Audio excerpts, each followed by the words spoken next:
For a more representative audience, please help me welcome Craig and Dinah. Thank you, Peter. Thank you. And the clicker, I think, is right on the top. Okay, thank you.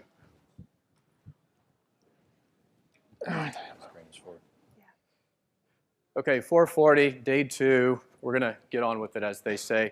So the last 2 days have been some great presentations, some from some well-established companies as well as some startup companies, talking about how we can take data and better process it, analyze it, make better and faster marketing decisions. What we want to talk about today is kind of maybe putting our presentation up.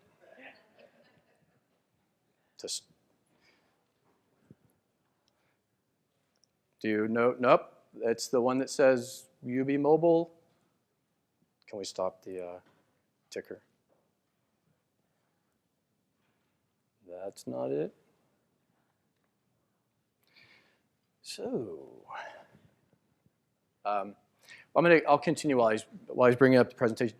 So we want to talk about kind of swimming upstream a little bit, right? How do we first get that primary research data that we can then throw into these technology-enabled new models? I think that as a research industry, oftentimes we're guilty of, that's the one, thank you, sir. As a research industry, I think that we're guilty of thinking that people, who we oftentimes refer to as respondents, kind of carve out a portion of their day, of their life, for market research. And then everything outside of that is then open to competition from marketers and advertisers and life in general. We think that when we reach out, no matter how busy they are, we say, will you come complete our research survey or participate in our research process, that they're going to say yes. And they've got that time isolated, quarantined, just waiting for us. And we know from the response rates across the industry that that is not true. When you look at advertisers and marketers alike, they both know and have been forever competing for people's time in order to convey their brand's message. Increasingly, they know that they can't even just put an ad in front of someone and hope that they will see it, digest it, consume it, and have the brand's message conveyed. These marketers and advertisers know that with all of the things competing for our attention, they first must engage us. They have to reel us in. They have to say, look at my eyes. I need to talk to you. I have something important to say to you. Why aren't we doing that as market researchers? Let's look at a couple examples. Hello, Los Angeles. Emirates welcomes you to Dodger Stadium. This stadium has 10 gates, 21 terraced entrances, and can hold over 56,000 fans. Today's game between the Cincinnati Reds and the Los Angeles Dodgers will consist of 9 innings. And like our non-stop flight from Los Angeles to Dubai, we recommend you stretch during the 7th inning. Keep your eye on the ball in the event of a foul ball or home run. If you see coaches or umpires acting in a strange way, do not attempt to intervene, as our expert staff are trained for just such emergencies. In the event of turbulent times during the game, your hat can act as a rally cap. To activate, turn your hat inside out and place directly on your head. Remember to always secure your rally cap first before assisting others. And now, throwing out the first pitch, courtesy of Emirates Airline, please welcome to the field Dodger legend, Oral Hershiser.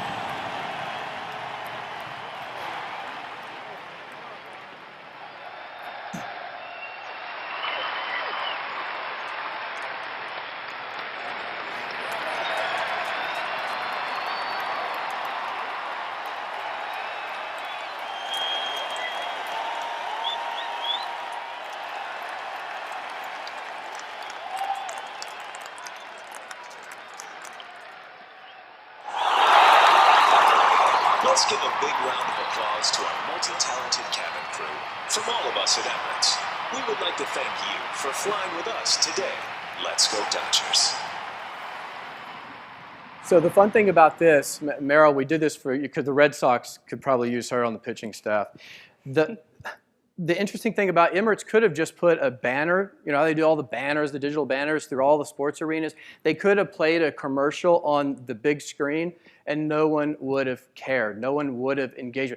This was made not just for the people in Dodger Stadium that day.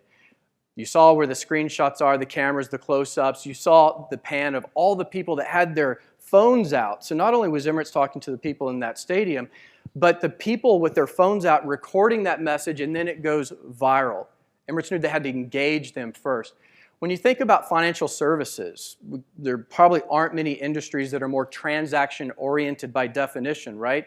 Very utilitarian, but Fidelity just launched a new app, and they recognize, even though they're in the financial services space, and normally we go to our financial tools to check our account balances or check the stock market scores of the day, Fidelity said, look, there's an opportunity to engage our customers, really bring them into our brand more so, and they've launched content, relevant content into their app. So they've got financial news. It's all video-based content, financial news and information that engages people while it increases what they call their dwell time.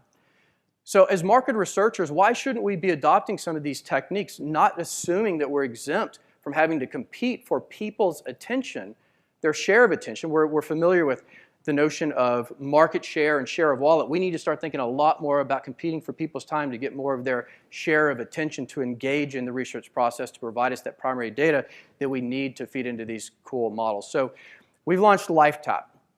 And I'm going to turn it over to Dinah, and she's going to share a little bit about LifeTab. Thank you. Okay.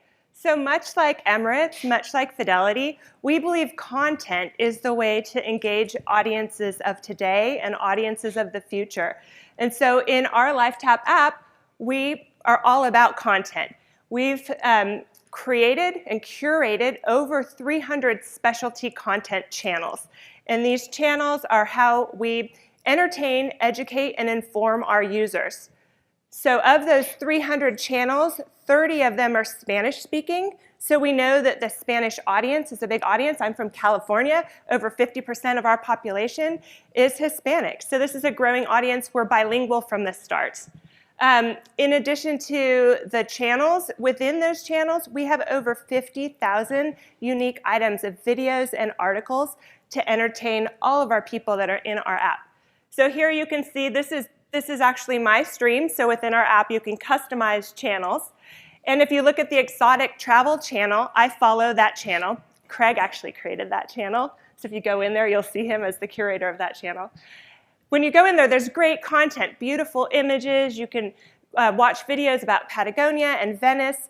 But also, you may discover inside of that channel that there's some spinning gold coins that we've borrowed from the video game industry. So you see a spinning gold coin, and that means there's a rewards opportunity. So if you look at Giraffe Manor, if you download our app, you can check this out. Giraffe Manor shows a video, and as a traveler, you get to see, well, what's Giraffe Manor like? Is that someplace I would like to go? Watch the video, and then take a quick survey about your travel planning. In addition to that, we believe that engaging audiences of today is more than just watching videos.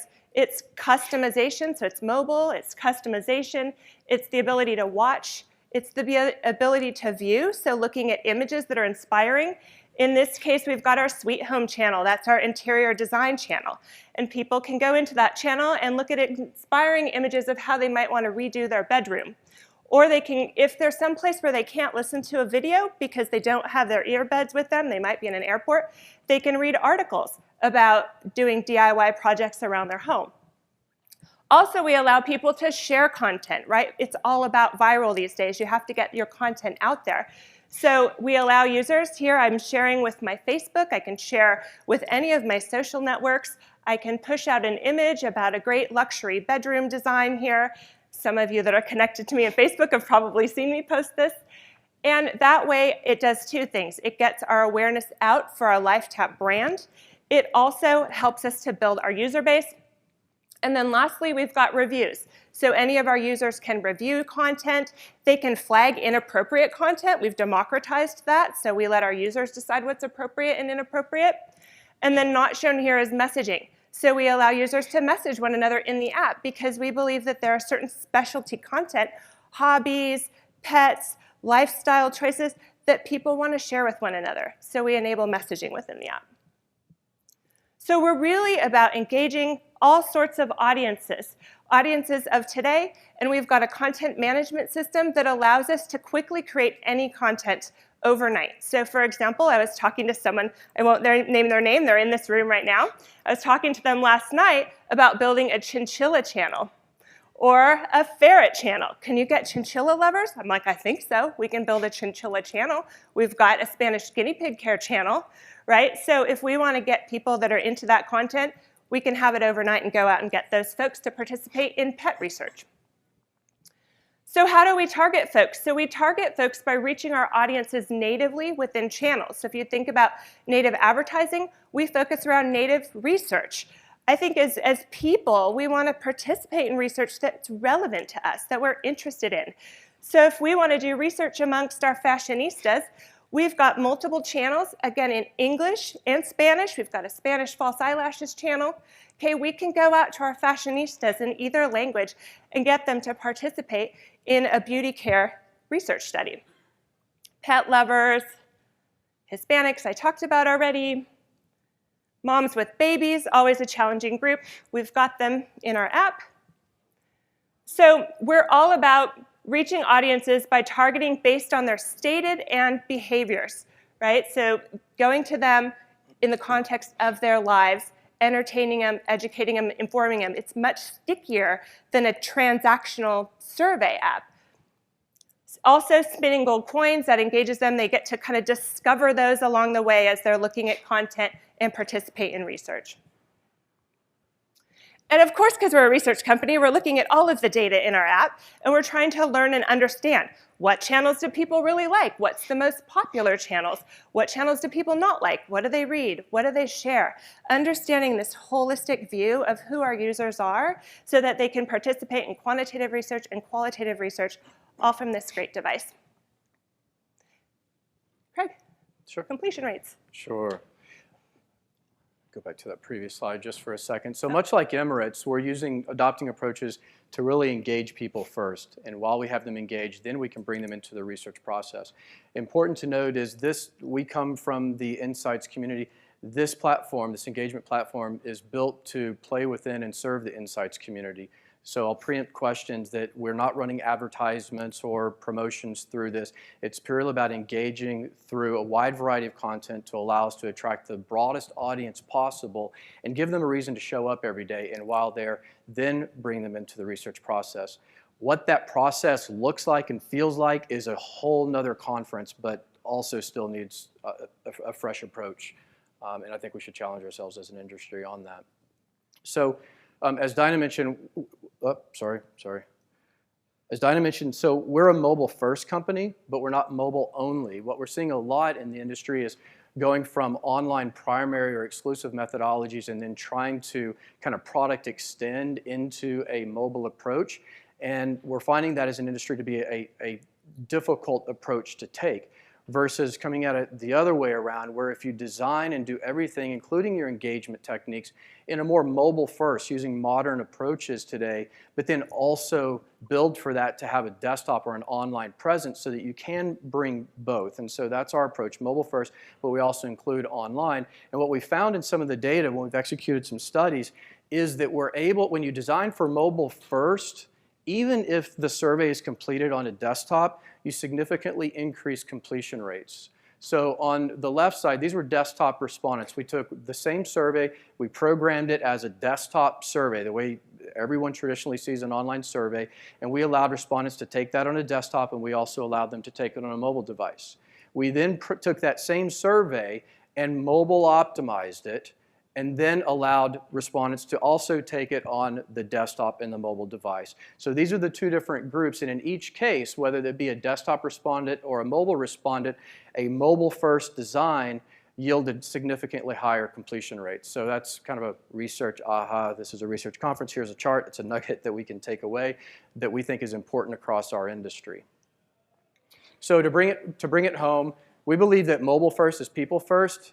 These mobile devices are always on, ever present. We believe that it's the best tool invented to date for insights professionals to have a direct connection to the people from whom we need to collect primary research data. And the mobile device facilitates quantitative, qualitative, and passive data collection. And also when you bring that to an online experience as well and can match those up, there's some interesting things that can happen in digital measurement. The content approach we talked about, adopting and leveraging some of the proven techniques in advertising and marketing. Of course, we have to shift those slightly because we have to think about not wanting to bias the audience. So that's why we don't promote or allow advertising in our app, because we don't want to have that biased community. But we have to start getting more modern in how we engage with people, bringing them into the research process. And then when they get there, it has to be a way better experience for them if we want them to come back and do it again. We talked about the completion rates, and we're seeing an increase there. And I think we have 1 minute and 12 seconds left for questions. Thank you. Fabulous. Questions?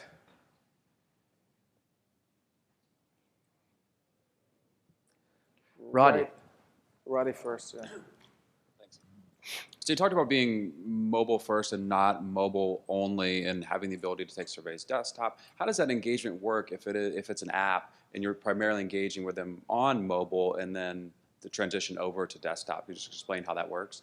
Yeah, so originally we've launched with a mobile app, a native app, available on iOS and Google Play. Download it if you want. But we're also then building a web app of that experience. So we're replicating what is a mobile app experience, because a mobile app gives you some capabilities and therefore supports some methodologies that you can't get in just a browser-based environment. Geolocation, for one, being able to fire a survey opportunity to somebody when they break a geofence in a big box retailer, as an example. But then being able to replicate this experience through a web browser, those who don't download the app on their device can still access the content mobilely rendered, right? It's just not within the app, but it's through the native web browser. And then you can also have that same experience. Now you have to have some slight design difference, much like others do. If you go to Pinterest, for example, you have to change the design for the desktop experience versus the mobile. So it's not dissimilar to that. Can you elaborate on what you're seeing with response rates, or the improvement you're seeing? I didn't catch the question. Yeah, can you elaborate on what you're seeing with regard to improved response rates using this methodology?